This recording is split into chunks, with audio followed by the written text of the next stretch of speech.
사랑 안에 졌습니다. 여기서 마음에 숨겨진 사랑, 이 용어가 나와요. 마음에 숨겨진 사랑.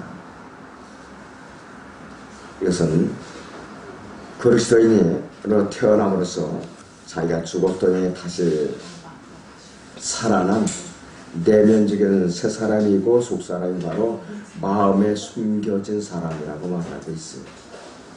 그래서 이 속 사람을 온유하고 고요한 영으로 단장한 사람을 하나님께서는 매우 값진 사람으로 여겼어요. 그래서 우리도 이 온유하고 고요한 영으로 우리의 속 사람을 단장하고 싶다면은 예수 그리스도의 영으로 단장을 잘해야 돼요. 성령으로 우리는 단장을 잘해야 돼요. 그래서 성령님이야말로 온유하고 고요한 영이에요. 하나님께서 결코 사람의 외모를 보시는 분이 아니에요. 사람의 외모를 보시지 않고 속 사람을 보시는 분이에요. 자, 사무엘상 16장 7절을 보겠습니다. 사무엘상 16장 7절을 보겠습니다.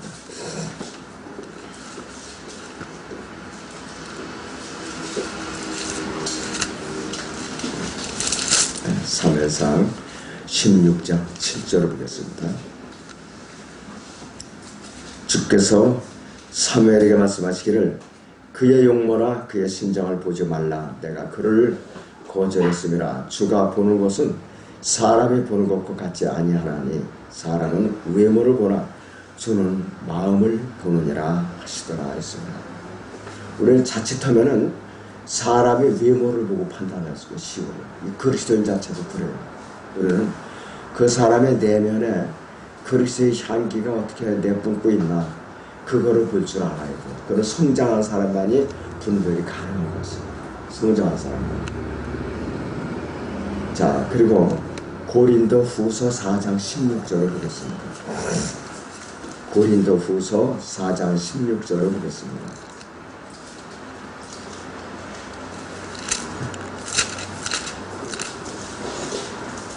고린도 4장 16절을 봅니다.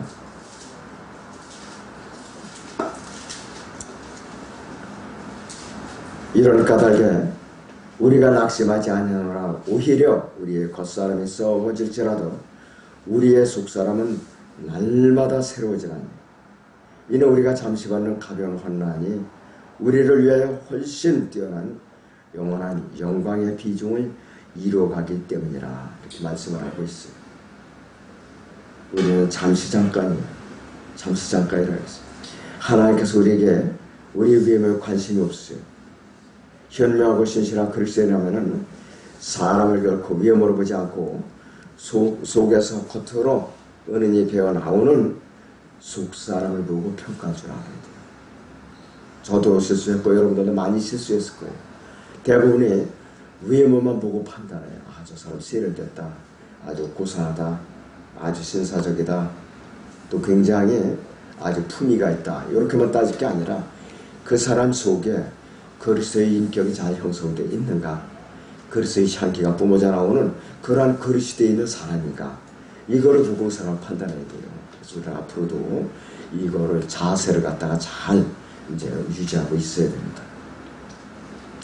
그래서 우리는 사람을 보시는 하나님의 방식을 그대로 따라가야 되는 것이죠. 그래서 이 현숙한 여인의 참된 가치는 그녀의 내면에 있는 것이 겉에 있는 것이 절대로 아니에요. 아름답고 순수한 내면의 영적 상태가 배어나오지 않은 채 겉으로만 치장되고 가장된 외모나 그 다음에 태도는 진짜가 아니에요. 저속하고 무가치한 것이라 이거지. 저속하고 무가치한 것이.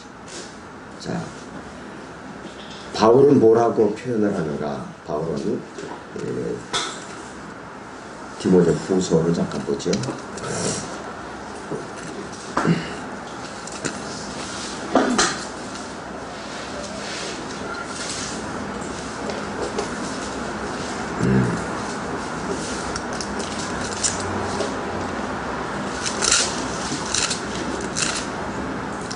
디모데 전서를 잠깐 보겠습니다. 디모데 전서 2장 9절부터 잠시 보겠습니다. 이와 같이 여자들도 검소한 옷차림으로 스스로를 단장하되 수줍음과 정숙함으로 하며 따은 머리나 금이나 진주나 비싼 옷으로 하지 말고 오직 경건함을 고백하는 여자들에게 어울리는 선행으로 단장하기를 바랍니다. 여자는 온전히 순종함으로 조용히 배우게 하라. 나는 여자가 가르치는 것이나 남자에게 권위를 행사하는 것을 허락지 아니하노니 다만 조용할지니라. 이는 아담이 먼저 지음을 받았고 그 후에 이브며 또 아담이 속은 것이 아니라 여자가 속아 범죄하였습니다. 이렇게 성경적으로 원칙적으로 이렇게 계시를 하고 있어요. 자, 구약에서요, 어떤 여인이 칭찬을 받는가? 잠언 31장 잠깐 봅니다. 잠언 31장 30절을 잠깐 보겠어요. 잠언 31장 30절을 보겠습니다.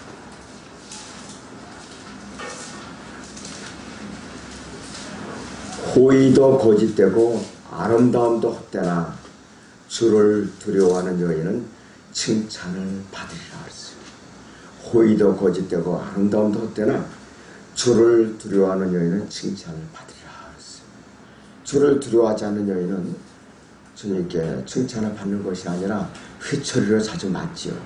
그러면서도 어리석기 때문에 그렇게 아주 호되게 맞으면서도 깨닫지는 못해요. 미련한 사람이죠. 온유하고 고요한 영을 가진 사람은 쉽게 속상하거나 웬만한 위비의 영향에 의해서 마음이 흔들리질 않아요. 그리고 자기 입을 스스로 다스릴 줄 알고 입을 통제할 수 있는 사람이에요. 그래서 속사람이 이렇게 온유하고 고요한 영으로 단정된 이러한 현숙한 여인은 무언가 마음속에서 밖으로 하고 싶은 말이 있을지라도 쉽게 하질 않아요. 말을 아끼는 사람이에요. 그리고 이 속사람이 온유하고 고요한 영으로 단정되어 잊지 못한 여자는 어떤가? 말을 참고 있거나 외부의 압력으로 죄질을 당하고 있으면은 견딜 수 없어요. 좌절감에 시달려갖고 마음이 요동치고 얼굴이 불그락 하죠. 언제 터질지 모르는 거예요. 언제 폭발할지 모르니까 마음이 불안해요. 이것이 바로 누구한테 터지느냐?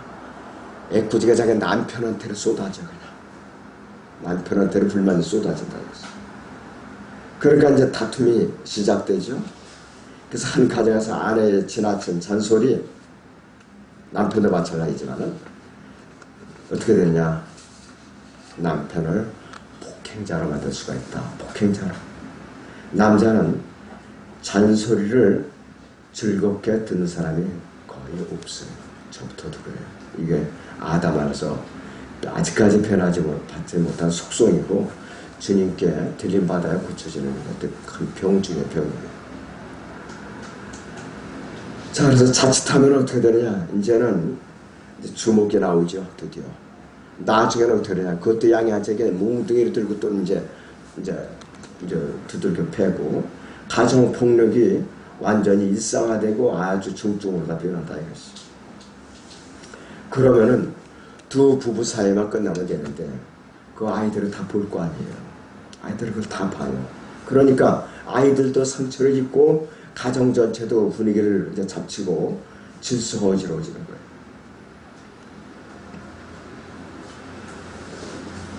자, 베드로서 3장 7절에서는 남편들이 아내들을 더 연약한 그릇으로 여기라고 말씀하고 있는데 남편들의 아내의 잔소리라면은 아주 질색을하고 즐거워하는 사람이 별로 없어요. 자, 그래서 잠언 21장 9절이나 25장 24절에서는 이렇게 말하고 있어요. 한번 보세요. 잠언 25장 24절을 봅니다. 잠언 25장 24절을 보겠습니다.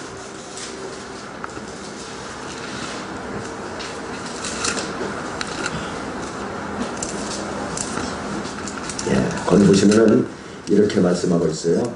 다투는 여자와 함께 넓은 집에서 사는 것보다 지붕의 한 모퉁이에서 사는 것이 더 나으니라. 그냥 침낭 하나 웅크리고 그냥 지붕 모퉁이에서 잠자리 듣는 게 더 좋다. 오죽하면 아무리 넓은 내가 침실이 있고 의리란 방이 있어도 그 어리석은 여자의 잔소리와 자꾸 들볶는 것이 독이나 마찬가지예요. 견디기가 힘들다 이거예요. 견디기가 힘들다. 그래서 잠언 21장 9절이나 25장 24절 두 군데에서 반복해서 경고를 하고 있어요. 자, 그래서 남편이 아내의 잔소리와 또 다툼을 위해서 집을 꼭대기 한 모퉁이에서 이불을 펴고 누울 정도라면은 이러한 아내는 동네 사람들에게 남편이 동네 사람들에게 망신당하는 꼴을 즐기는 그런 사람들이 그런 천박한 아내에 불과하다 이거지. 잔소리를 남편을 괴롭히고 다른 사람들 앞에서 부끄럽게 만드는 아내는 남편의 뼈를 썩게 하는 그런 고문을 가하는 거나 똑같아요. 잠언 12장 4절을 보죠. 잠언 12장 4절을 보겠습니다.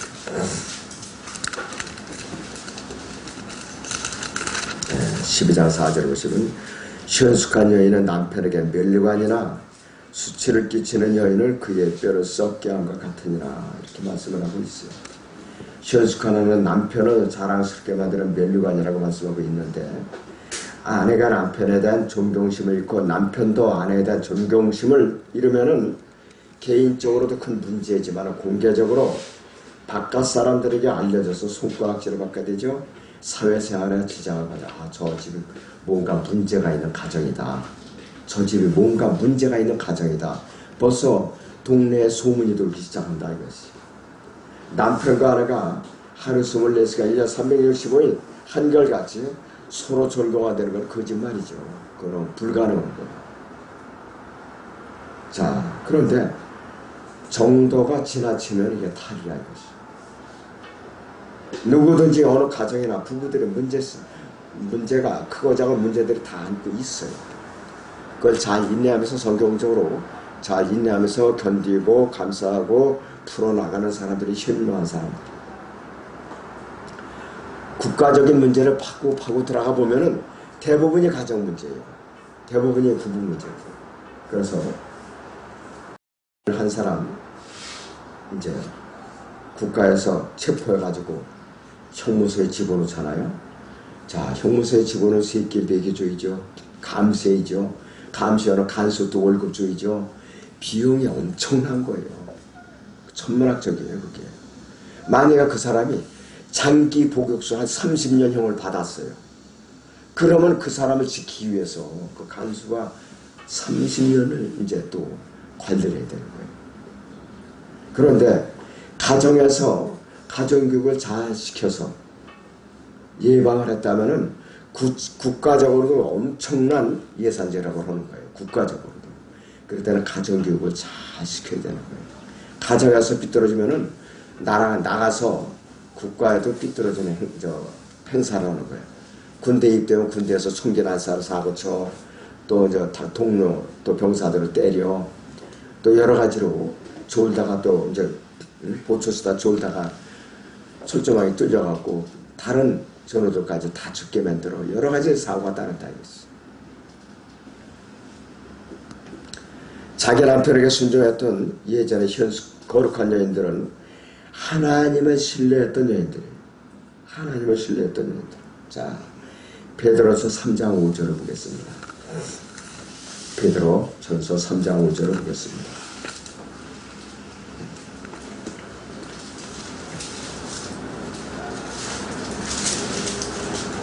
예전에 하나님을 신뢰했던 거룩한 여인들도 이와 같이 자기 자신의 남편에게 복종함으로써 자신들을 단장하였느니라 이렇게 말씀하고 있어요.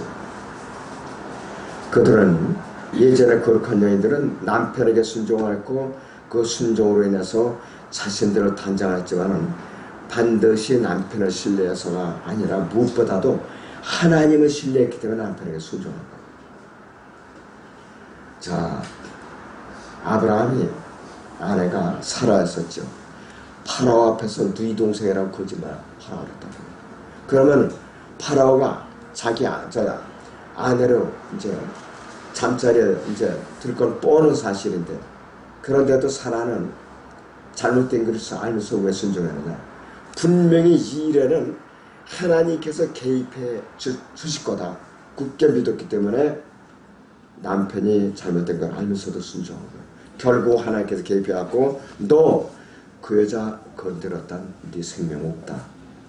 그 여자 돈을 물려주고 또 거기다 지참금을 얹어서 아브라함에게 엄청난 이 재산을 갖다 도모를 줘. 그렇게 해갖고 이 사라에게는 파라가 이제 책망을 했지만 그건 잠깐이죠. 그래갖고 이제 사라가 그 위기를 이제 모면했어요. 하나님께서 그렇게. 근데 부전자전이라고 이삭도 또 그랬어요. 이삭도 자기 마누라를 팔아먹었습니다. 그랬다 이삭도 하나님께서 그 리브카를 갖다 막았죠. 전부. 하나님께서 개입했다 이랬어요. 자, 그래서 어떤 상황에서 아내가 잘못된 남편에게 순종해야 되고 얼마든지 순종할 수 있다는 것을 보여준 것이 사라의 예에 그래서 알 수가 있어요. 하나님에 대한 신뢰가 현숙관에서 증거를 보여주고 있는 것이죠. 자, 현숙한 그리스도인이 아니라면 우리가 베드로전서 3장 6절에 있는 대로 사라가 아브라함을 주라 부르며 복종했던 것까지 아브라함을 주라고 불렀어요. 아브라함을 주라고 부르며 복종했던 것 같이 너희가 선을 향하고 어떤 놀라운 일에도 두려워하지 않으면 그녀의 딸들이 되리라 이렇게 말을 하고 있어요. 현대의 그리스도인 아내들에게는 남편을 주라고 부르라고 요구를 한다면은 즉시 거부하는 보이고 아이고 이 양반은 웃기고 자빠졌네. 뭐 주라고 불러? 원 통으로 소리 좀 하시오. 그런 헛소리 하지 말고 가서 생활비나 더 듬뿍 보러 와 이 양반아. 그러면서 아마 맞받아칠 거예요. 자, 그것이 이 배교한 라우디케아 교회 시대입니다. 라우디케아 교회 시대. 존경하는 마음이 없어요. 여러분도 오해하면 안 돼요. 왜 자꾸 아내가 남편에 대한 것만 자꾸 강조하느냐. 저 성경에 나와 있는 걸 그대로 하니까. 물론 남편이 아내에게 하지 말라는 소리가 아니에요. 다 같이 알아들어요. 그렇게 알아들으셔야 돼요. 자, 자신의 남편은 한 아내의 지도자이고 가정의 우두머리이고 또 가족의 머리라는 사실을 인정한다면 자기 남편을 주라고 부르는 것은 어려운 일이 아니에요. 이상한 일이 아니라 이것이에요. 동양의 여자들, 특히 중동에서 동양의 여자들은 남편을 주인 양반 또는 주인님이라고 보통 그렇게 불렀다고 해요. 다른 사람들도 아내 앞에서 그녀의 남편을 지칭할 때 당신의 남편이라고 부르지 않고 당신의 주인 어른 이렇게 불렀다고 그래요. 그러니까 이 사람들은 성경을 알기 전부터 이렇게 실행해 왔어요. 관습적으로. 성경이 기록이 되면서 성경으로 옮겨져서 또 확실해진 거죠. 자, 그런데 이 라우디케아 교회 시대의 아내들은 한 가지 꼭 알아둬야 할 것은 뭐냐. 남편이 높임을 받아야 아내도 같이 높임을 받는다. 남편이 높임을 받지 못하고 이렇게 완전히 천덕꾸러게 되면 자기도 천덕꾸러기에 그 아내가 되는 거예요. 그 사람들이 자칫하면 간과하고 있어요. 자신의 남편이 아내에게 주라고 불린다면 바로 그녀는 바로 그 주의 아내란 말이에요. 그 주의 아내라 이것이에요. 만약 자신의 남편이 아내에게 하인 같은 존재, 종 같은 존재라면 그 아내는 하인의 아내나 종의 아내로 취급을 받는 거예요. 똑같이. 왜? 딱 묶여있는 몸이니까. 그러니까 우리 조금만 더 생각을 하면은 우리가 깊이 생각을 하면은 많은 걸 우리가 또 양보를 할 수 있고 받아들일 수가 있는 것이죠. 그래서 이 사라는 어떤 놀라운 일에도 두려워하지 않았어요. 남편이 자기에게 아내가 아니라 누이라고 거짓말하도록 요구했을 때도 그녀에게 참으로 놀라운 일인데도 불구하고 참 말도 안 되는 일인데도 불구하고 파라오가 자기를 강제로 아내로 맞아들이더라도 남편은 속수무책일 수도 있다. 이런 상황인데도 불구하고 이 사라는 하나님께서 분명히 개입해 주시리라 이렇게 믿고서 순종을 했던 거예요. 자, 사라는 남편의 요구에 두말없이 순종했어요. 왜? 두려워하지 않았기 때문에. 그녀가 왜 두려워하지 않았는가? 하나님을 신뢰했기 때문에 못하는 것이어요. 사라는 하나님을 신뢰했던 거룩한 여인이었다고 그러잖아요. 하나님을 신뢰했던 거룩한 여인. 남편이 비록 잘못 판단하고 잘못된 결정을 내리고 잘못된 요구를 했지만은 남편의 생각이 잘못이었음을 알았고 그와 반대되는 생각을 갖고 있었지만은 남편에게 순종한 것이. 어떻게 그렇게 할 수 있었는가 했어요. 어떠한 문제가 발생하고 사람은 어떤 위기에 직면하더라도 하나님께서 반드시 개입해 주시리라는 것을 알고 있었기 때문에 그대로 믿고 순종했어요. 이 점에 있어서 사라의 믿음이 아브라함보다 훨씬 더 신실한 거예요. 또 순수했고 온전했다고 봐야 된다는 것이죠. 아브라함은 참으로 훌륭한 좋은 아내를 갖고 있었어요. 아브라함 말고 좋은 아내를 갖고 있었던 사람은 드물어요.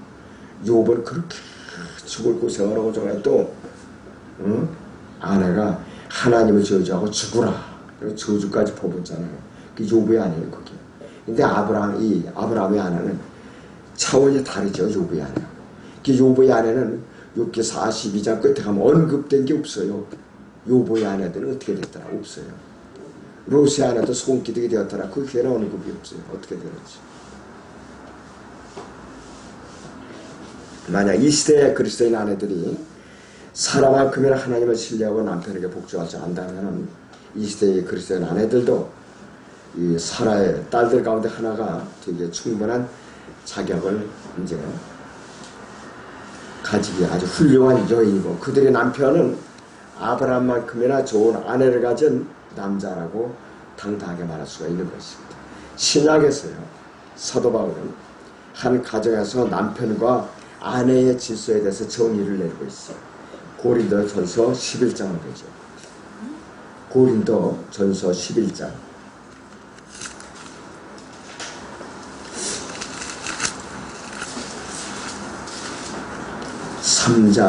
3절을 먼저 봅니다. 고린도전서 11장 3절을 먼저 봅니다.